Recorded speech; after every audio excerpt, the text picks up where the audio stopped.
कृष्ण राधे राधे। मेरे YouTube channel पर आप सभी का स्वागत है। आज हम जानेंगे हरतालिका तीज का व्रत कैसे किया जाता है। वीडियो शुरू करने से पहले आप सभी से एक ही निवेदन है, वीडियो पसंद आए तो इसे लाइक कीजिए, ज्यादा से ज्यादा शेयर करें, चैनल को सब्सक्राइब करना ना भूलें। कमेंट बॉक्स में हर हर महादेव जय मां गौरी जरूर लिखें। सनातन धर्म में हरतालिका तीज के व्रत का बहुत ज्यादा महत्व माना गया है। इस व्रत को सुहागन स्त्रियां अपने पति की लंबी आयु और कुंवारी कन्याएं मनचाहा और श्रेष्ठ जीवन साथी पाने के लिए यह व्रत करती है। यह व्रत हर साल भाद्रपद मास के शुक्ल पक्ष की तृतीया तिथि पर आता है। हरतालिका तीज व्रत भगवान शिव और माता गौरी को समर्पित है।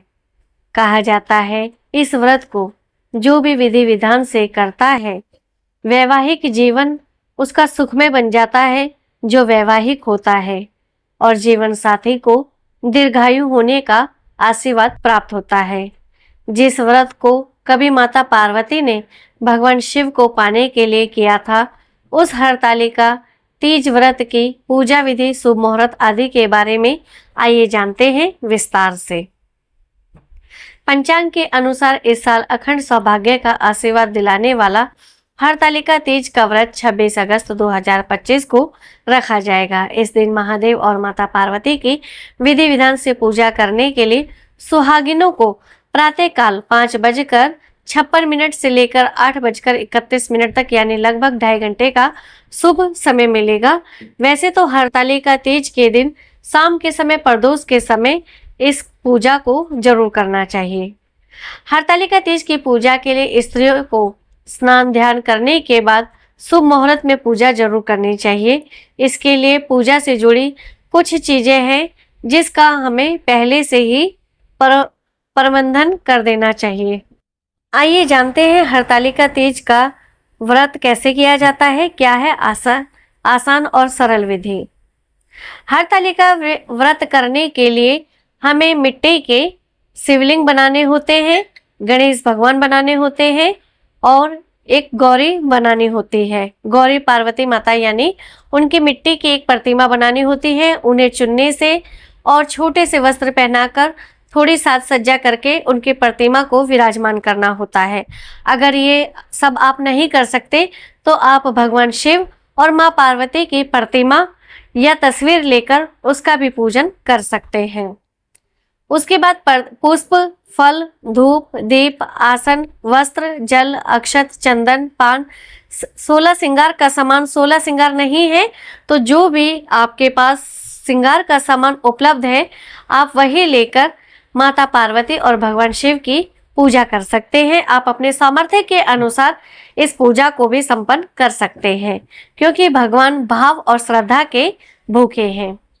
इसके बाद सबसे पहले इस व्रत को और इस पूजा को विधि विधान से करने का संकल्प लें। पूजा की शुरुआत भगवान श्री गणेश से जरूर करें। इसके बाद ही माता पार्वती और महादेव की पूजा विधि शुरू करें।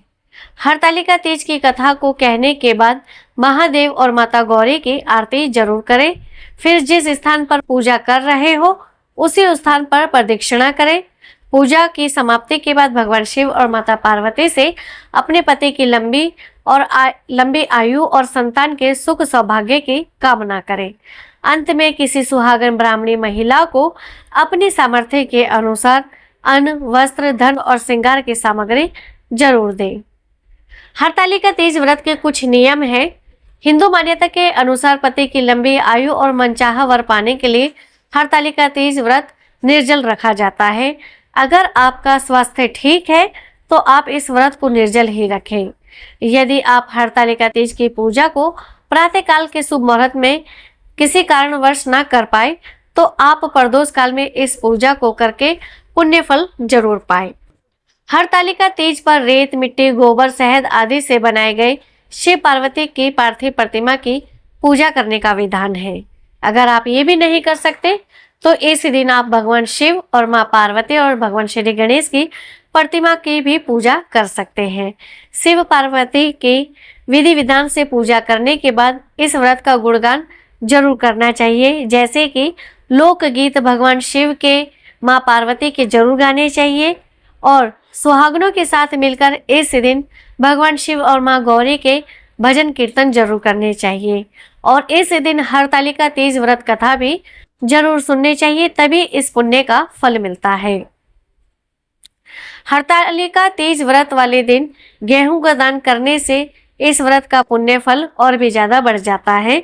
हरतालिका तीज के दिन खाली समय में भगवान शिव के मंत्रों का जाप कर सकते हैं। हरतालिका तीज व्रत में भगवान शिव को बेलपत्र, समय पत्र जरूर चढ़ाने चाहिए। भगवान श्री गणेश को दुर्वा जरूर चढ़ानी चाहिए। माँ पार्वती को पेड़े का भोग भी जरूर लगाना चाहिए। अपने सामर्थ्य के अनुसार आप भगवान को भोग लगा सकते हैं। हरतालिका तीज व्रत में आपको उस दिन अपने पति से अपने मांग में सिंदूर जरूर भरवाना चाहिए। हरतालिका तीज के दिन नई चूड़ी पहननी चाहिए, नई बिछिया और पजेब पहनने चाहिए, नई साड़ी पहननी चाहिए। साड़ी हरी हो या लाल हो, रंग बिरंगी पहननी चाहिए।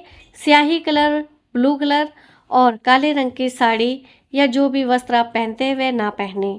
हरतालिका तीज के दिन अपनी पहनी हुई चूड़ी, पजेब, बिछिया, बरता हुआ सिंदूर किसी को भी नहीं देना चाहिए। इस दिन किसी की निंदा, झूठ बोलना, बुराई करना, किसी को कटु वचन भी नहीं बोलना चाहिए।